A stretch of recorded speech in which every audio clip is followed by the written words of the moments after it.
Tiger ना ही चुप रहता है, ना ही धीरे बोलता है। टाइगर सीधा धाड़ता है। अच्छा, जिस लड़के को अभी आप शानदार वाइन पीते और अमीर इंडस्ट्रियलिस्ट्स के साथ बात करते देख रहे हैं ना, अभी 24 घंटे पहले वो था एक मामूली गरीब डिलीवरी बॉय जो खाता था बॉस की गाली। काम तो तुमसे होता नहीं है, बस बहस करने चले आते हो। You are fired! बीवी के ताने, लानत है तुम जैसे पति पर।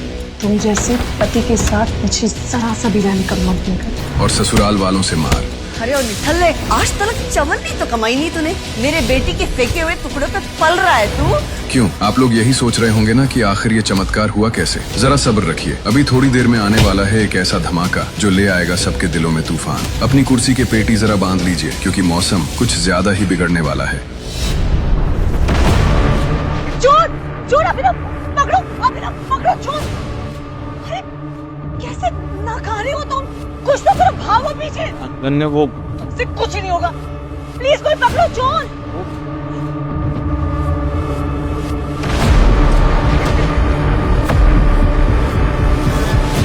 हद है अभिनव। कल वो गली का गुंडा आकर तुम्हारी बीवी को कुछ भी बोलकर चला गया और तुम्हारे मुंह से एक शब्द तक नहीं निकला। और आज ये, तुम्हें जरा सा भी अंदाजा है कि वो फोन मेरे लिए कितना इंपॉर्टेंट है। You know what?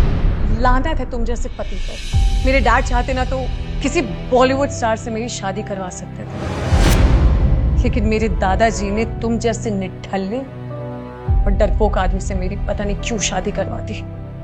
Oh God. अभिनव एक गरीब और अनाथ था, जिसकी शादी एक अमीर बाप की लड़की अनन्या से एक मजबूरी के चलते करवा दी गई थी। अभिनव की इतनी हैसियत नहीं थी कि वो अनन्या का खर्चा उठाकर उसे खुश रख सके। अभिनव के ससुराल में रत्ती भर भी इज्जत नहीं की जाती थी। अभिनव नौकरों की भी खरी खोटी सुनता था।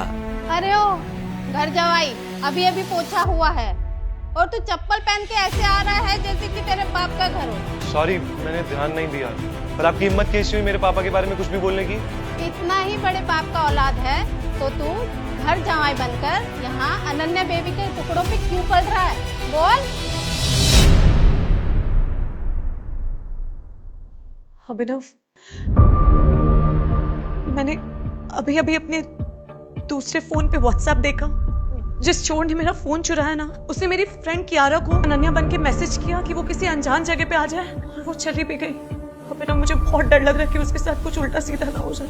ये सुनते ही अपने कमरे में बैठी अनन्या की माँ शर्मिला वहाँ आ गई और बोली, अनन्या, मैं ये क्या सुन रही हूँ? तुम्हारा मोबाइल चोरी हो गया है? अरे अभी आधे घंटे पहले ही तुम्हारे मोबाइल से मुझे मैसेज आया था कि एक नंबर पे 10 लाख रुपए ट्रांसफर कर दो, और मैंने कर भी दिया है। आपने क्यों किया ट्रांसफर? बेटा, हे भगवान। ये सुनते ही जैसे अनन्या का गला सूख गया। अनन्या को इस वक्त सिर्फ एक ही डर लग रहा था कि वो चोर उसकी फ्रेंड कियारा को कुछ कर न दे। अब ना तुम मेरे साथ थे ना उस वक्त, अगर रत्ती भर भी तुमने हिम्मत दिखाई होती तो वो चोर पकड़ा जाता। वार्निंग यू, अगर कियारा को कुछ भी हुआ तो मैं तुम्हें भी जेल भिजवा दूंगी। तुम जैसे पति के साथ मुझे जरा सा भी रहने का मन नहीं करता। भैया, खड़े खड़े क्या कर रहे हो आप? जाओ जाके पुलिस को इन्फॉर्म करो। जनाब, इतना तो कर ही सकते हो ना, या अभी भी हाथ पैर कांपने लगेंगे तुम्हारे? ये सुनते ही अभिनव घर से पुलिस स्टेशन के लिए निकल गया, पर 1 घंटे तक न पुलिस आई और न ही अभिनव। तो अनन्या को अजीब लगा, इसलिए उसने अभिनव को कॉल करने की कोशिश की, पर उसका नंबर स्विच्ड ऑफ था। अब तो अनन्या का गुस्सा 7वें आसमान पर था। तो फोन क्यों बंद आ रहा है? क्या हुआ? ये मेरी दोस्त की इज्जत का सवाल है और अभिनव यहाँ फोन बंद करके बैठा है। यानी दादाजी ने किस घटिया इंसान के साथ मेरी शादी करा दी। अनन्या की मम्मी शर्मिला भी अभिनव को जरा भी पसंद नहीं करती थी, पर अभी उन्होंने अनन्या को समझाया और उसे पुलिस स्टेशन लेकर गई। वहां जाकर जब उन्होंने अभिनव के बारे में पूछा, तब उन्हें जो पता चला उसे सुनकर उसके होश उड़ गए। अभिनव नाम का कोई आदमी सुबह से यहाँ आया ही नहीं, ना कोई चोरी की कंप्लेंट आई है। आज अगर अभिनव मुझे सामने होता तो मैं उसे जान से मार देती। इंस्पेक्टर साहब, आज मेरा फोन चोरी हुआ और फिर मेरी friend Kiara. Police officer FIR लिखने ही वाला था कि तभी अनन्या के दूसरे नंबर पर कॉल आया, और ये कॉल किसी और का नहीं बल्कि कियारा का था, जो उस चोर के कब्जे में थी। कियारा? हेलो कियारा। हेलो अनाया, यार थैंक गॉड फॉर अभिनव जीजू। उनकी वजह से आज मेरी जान बच गई। वो गुंडे बहुत खतरनाक थे। तूने ये कहा कि अभिनव की वजह से तेरी जान बच गई, मतलब? तू कहाँ है अभी? मैं तेरे पास आकर सब बताती हूँ।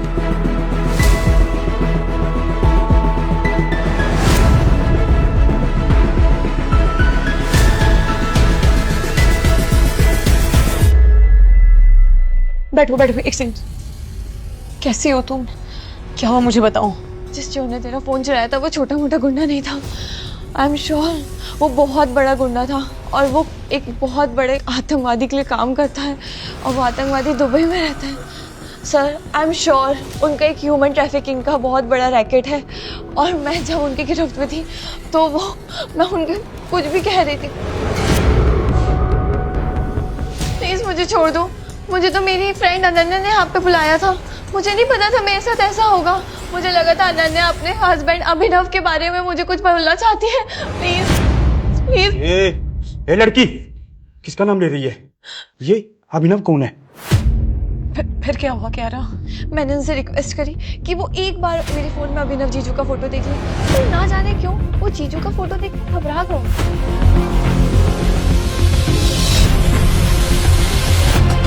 जीजू का फोटो जूम इन करके बोला, ये अंगूठी। ये अंगूठी? मैं समझ नहीं पाई। वो आतंकवादी बहुत घबरा गए थे। मुझे समझ नहीं आया क्यों वो ऐसा क्यों करा उन्होंने, और उन्होंने फिर मुझे जाने दिया। अरे गधों, अगर टाइगर साहब को पता चला ना तो वो खुद मुझे अपने हाथों से गोलियां मार देंगे। बैग लाओ मैडम का। ये लो, जाइए जाइए।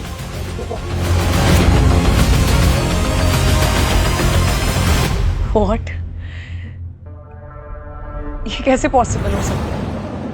माँ, जो आदमी उस चोर के पीछे भागा तक नहीं, उसे ये अंडरवर्ल्ड लेवल का आतंकवादी कैसे जानता है? और वो अभिनव को टाइगर क्यों बोल रहा था? ये उसका फोन क्यों नहीं लग रहा है? पता नहीं कहाँ है वो। मम, मेरा पति अभिनव और पावरफुल। अगर वो इतना ही पावरफुल है तो हमारे घर ऐसे बेइज्जत होके घर जमाई बन के क्यों रह रहा है वो? हे भगवान, मेरा सर, मुझे चक्कर आ रहा है। क्या वाकई में अभिनव ही है टाइगर? अगर हाँ, तो क्यों अभिनव बना रहता है डरपोक? क्यों तब नहीं पकड़ा उस चोर को? और सबसे बड़ी बात, अंडरवर्ल्ड के ऐसे टेरर बॉस का खून सुखा देने वाला अभिनव क्यों खा रहा था सास, नौकरों और बीवी की गालियां? और क्यों जी रहा था गरीबों की जिंदगी? यही सवाल अनन्या के दिमाग में भी चल रहा था कि तभी उसकी माँ शर्मिला ने कहा, अनन्या, मैं ये मान ही नहीं सकती। अरे जो आदमी किसी काम का नहीं, जो अपनी नाक में बैठी हुई मक्खी तक तो भगा नहीं सकता, उससे कोई आतंकवादी क्या ही डरेगा?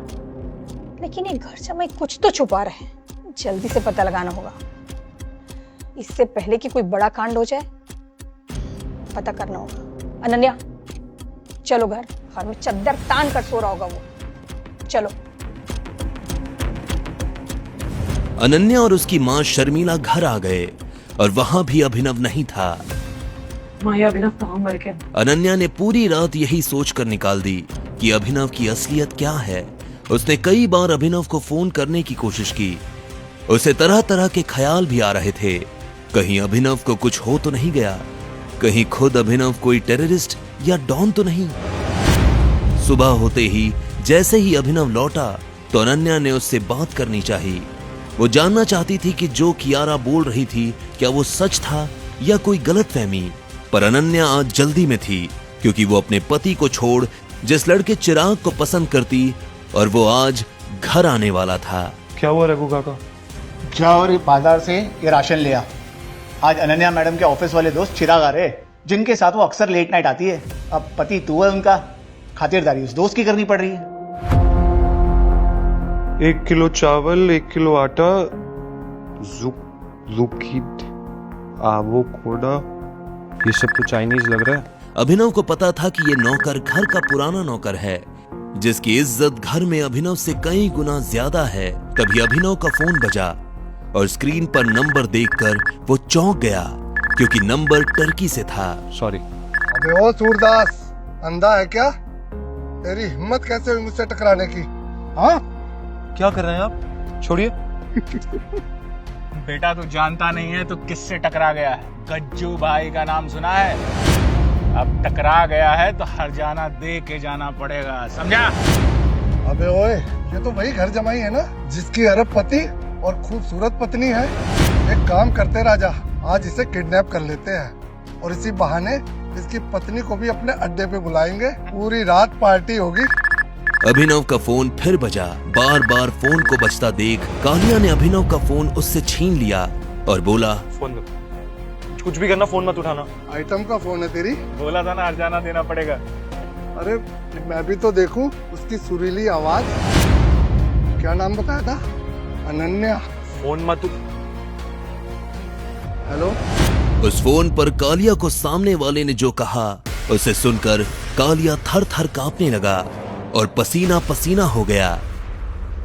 माफ कर दो भाई, गलती हो गई हमारी। कालिया के ऐसा बोलते ही सारे गुंडे अभिनव के सामने नतमस्तक हो गए। हम तुम्हें पहचान नहीं पाए, माफ कर दो भाई। सॉरी भाई। मैंने तो उसे गरीब और फटीचर समझा था। क्या इसकी पत्नी इसकी हकीकत जानती है? भाई माफ कर दो भाई, भाई माफ कर दो। तभी धूल उड़ने लगी और सबने आसमान में देखा कि एक हेलीकॉप्टर नीचे उतर रहा है। आखिर क्यों आया वो हेलीकॉप्टर और क्यों वो गुंडे अभिनव के तलवे चाटने लगे? क्या है टर्की से अभिनव का कनेक्शन? अगले दिन जो खबर अनन्या की मां शर्मिला को मिली उससे तहलका मच गया। शर्मिला जी, जिस गरीब घर जमाई अभिनव से आप बर्तन मंजवाती थी ना, उसके प्लेन को पकड़कर 200 करोड़ की मांग की गई।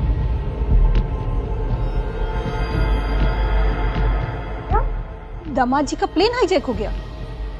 इससे बड़ी खुशी की बात और क्या हो सकती है मेरे लिए। मैं तो उसके लिए 200 रुपए ना दूं, पर पता नहीं उसको बचाने के लिए 200 करोड़ रुपए कौन और क्यों मांग रहा है। अभिनव जो कल तक नौकरों से भी गालियां खा रहा था और बीवी के टुकड़ों पर घर जमाई बनकर पल रहा था, जो 100 रुपए की शर्ट पहनता हो उसके लिए कोई 200 करोड़ की फिरौती क्यों मांगेगा? अनन्या, सुना तुमने अभिनव के बारे में? माँ, मुझे तो इस अभिनव पर पहले से ही शक था। आपको याद है कियारा को जिन आतंकवादियों ने किडनैप किया था, उन्होंने भी उसे इसी वजह से छोड़ा, इस अभिनव के चक्कर में। कल तो उसे टर्की से भी कॉल्स आ रहे थे। मैंने सोचा स्पैम कॉल्स इग्नोर कर दिए। रघु भैया ने जब उसे राशन लाने के लिए भेजा, जनाब उसके बाद वापस नहीं हुआ। वैसे माँ, एक बात समझ नहीं आ रही कि इस बेचारे अभिनव में हाईजैकर्स ने आखिर देखा क्या कि सबको छोड़कर उसे ही रोक लिया और डिमांड भी की तो कितने की? 200 करोड़। मुझे लगता है कि अभिनव ने खुद ही उनसे कहा होगा कि देखो भाई, हमारे ससुराल वालों के पास तो करोड़ों का खजाना है। अनन्या मैडम, उनको तो कुछ पता ही नहीं है, वो तो चुप है, पर हाईजैक करने वालों ने पकड़ा हुआ है और वो बोल रहे हैं कि अगर उनको 200 करोड़ नहीं मिले ना तो वो अभिनव को मार देंगे। दामाद है तो क्या सारी संपत्ति ही लुटा दें उस पर? मरने दो उसे, अच्छा है पीछा छूटेगा अनन्या का उस कंगाल। शर्मिला जी ने टीवी का रिमोट उठाया। जैसे ही न्यूज लगाई तो सामने से न्यूज सुनकर सबके होश उड़ गए। मुंबई से तुर्की जा रही फ्लाइट को हाईजैक करके अभिनव नाम के शख्स को बंदी बनाया गया था। ताजा खबर ये मिली है कि फिरौती के 200 करोड़ रुपए की जगह हाईजैकर्स को जब किसी ने 500 करोड़ रुपए पहुंचाए, तभी फ्लाइट के अंदर से गोली चलने की आवाज आई। क्या पैसे लेकर अभिनव को मार दिया गया है? इस सवाल का जवाब पूरा देश जानना चाहता है। इस न्यूज को सुनते ही मानो अनन्या और शर्मिला जी की आंखें फटी की फटी रह गई। अनन्या हड़बड़ाते हुए बोली, ये अभिनव के लिए 500 करोड़ किसने भेजे? हमारे पास तो इतने पैसे हैं ही नहीं। अभिनव इतना इंपॉर्टेंट कब से हो गया कि लोग उसके लिए करोड़ों रुपए लुटाने के लिए तैयार हो गए? अनन्या, पता कर भाई, कौन है ये? आखिर किसने भेजे गरीब और अनाथ अभिनव के लिए इतने पैसे? क्या फ्लाइट के अंदर चली गोली से अभिनव मारा गया?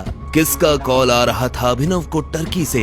कहीं ऐसा ना हो कि हमारे हाथ से एक रईस और पावरफुल मुर्गा निकल जाए और उसके साथ ही सारे राज चले जाए। अभिनव सर बच जाएंगे अनन्या मैडम। अभी तक तो वहां गोली चल चुकी होगी, उसकी लाश तक नहीं मिलेगी।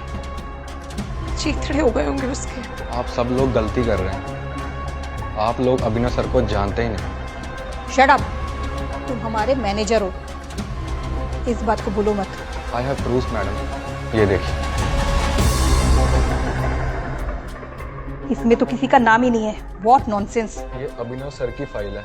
पिछले हफ्ते सब्जी मंडी से आते वक्त वो अपना गाड़ी में छोड़ गए थे। उस लफंगे की इतनी हैसियत कहाँ कि उसके पास 1 रुपए भी हो। शर्मिला फाइल खोल के पढ़ने लगती है। उस फाइल में कुछ ऐसा होता है जिसे देख शर्मिला के रोंगटे खड़े हो जाते हैं। वो गिदगिदाते हुए चिल्लाती है, अनन्या, पाप हो गया है हमसे। तू अभिनव को कॉल कर और सबसे पहले माफी मांग उससे, वरना हम सब मारे जाएंगे। हम अभिनव की सच्चाई जान ही नहीं पाए। अनन्या कॉल कर। 1 मिनट। क्या है अभिनव की सच्चाई और ऐसा क्या लिखा है इसमें? कोई बताएगा क्या लिखा है इसमें? कॉल कर। आखिर ऐसा क्या था उस लाल फाइल में जिसने उड़ा दिए शर्मिला के होश? आखिर किसने भेजे गरीब और अनाथ अभिनव के लिए इतने पैसे? कैसे एक आतंकवादी डर के मारे कांपने लगा? और डरपोक जिंदगी जी रहे अभिनव के नाम से आखिर क्या होने जा रहा है इस सनसनीखेज कहानी में आगे? इन सभी सवालों का जवाब पाने के लिए बस अपनी स्क्रीन पर नीले बटन को क्लिक करें, फिर प्ले स्टोर खोलने के बाद पॉकेट FM ऐप इंस्टॉल करें और फिर अपने मोबाइल नंबर से रजिस्टर करें। अब आप पॉकेट FM की ढेरों मजेदार कहानियां सुन सकते हो। सुनने के लिए तुरंत डाउनलोड करें पॉकेट FM और सुने ये दिलचस्प कहानी द रिटर्न ऑफ टाइगर, बिल्कुल मुफ्त।